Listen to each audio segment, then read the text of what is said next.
Hi, this is Jason from Horrific Nightmares, and it's Friday. The perfect time for a Friday Fright Night. This is a segment my good friend Steven, the HorrorFreak 85, created, where we watch a certain horror movie based on a certain theme. This week's theme is high school horror. This week I picked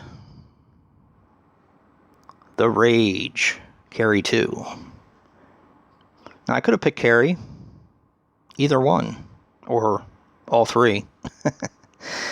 But I decided to watch The Rage, Carrie 2, because I really haven't seen it in years, probably since it came out, and kind of wanted to rewatch it. My good friend Dave Maggot reviewed it not that long ago, and it kind of got me interested to watch it again. Now, The Rage, Carrie 2 is a 1999 film which runs approximately 104 minutes and is directed by Kat Shea. Now, she did Strip to Kill 2, Dance of the Damned, Streets, and Poison Ivy, starring Drew Barrymore. Now, this stars Emily Berge as Rachel Long. She was in Blue Jasmine, and she did a ton of TV. This also stars Jason London as Jesse Ryan. He was in Snow Beast, Storm War, Mask Maker, The Terror Experiment, The Devil's Tomb, but I think most people probably know him from Dazed and Confused, where he played Pink. Awesome movie. This stars Zachary Ty Bryan as Eric. That name should sound pretty familiar. He was in Fast and the Furious Tokyo Drift, Long Shot, First Kid, but pretty much everybody knows him as the oldest child in Home Improvement. Stars Mina Savari as Lisa.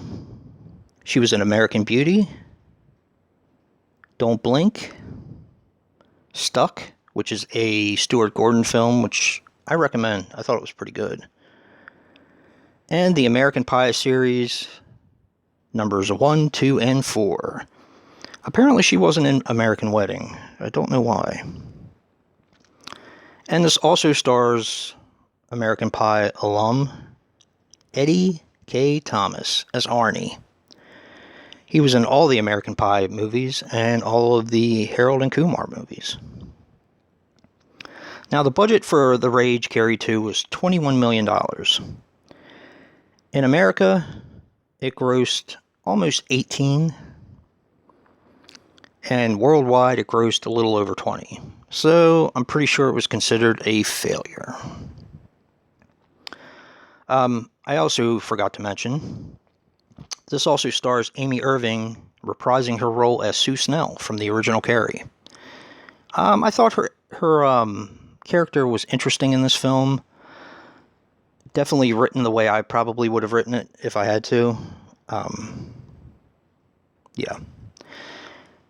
Rage the Carrie 2 basically follows Rachel, who has telekinetic powers and is an outcast in her school, very much like the original Carrie.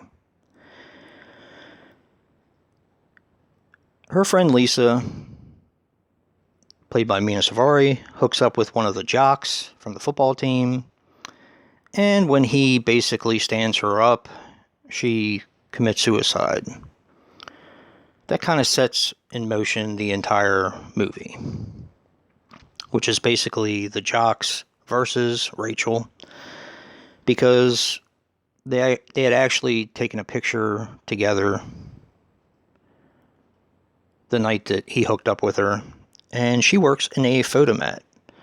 The police, of course, are trying to arrest him because he's 18 and she was 16 for statutory rape, and that kind of brings all the jocks versus Rachel.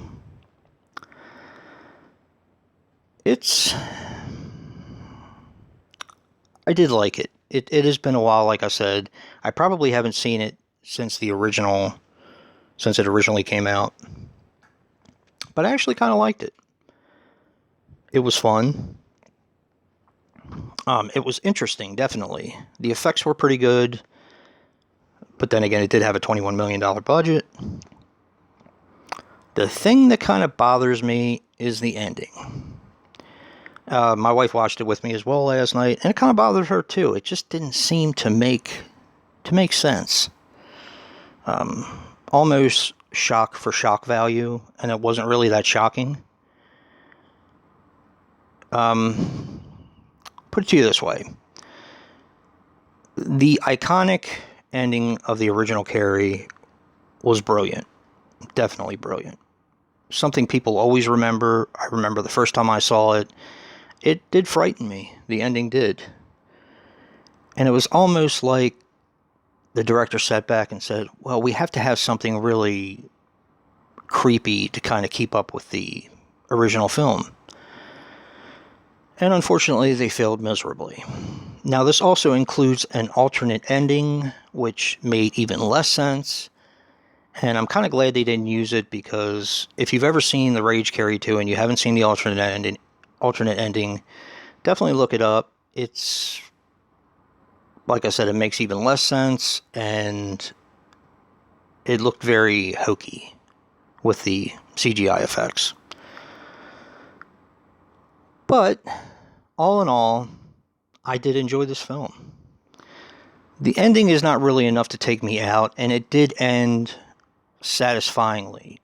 Just the very end, where they were trying to do something that they probably should have never done, which is keep up with the original. So, definitely a recommendation, and definitely a high school horror.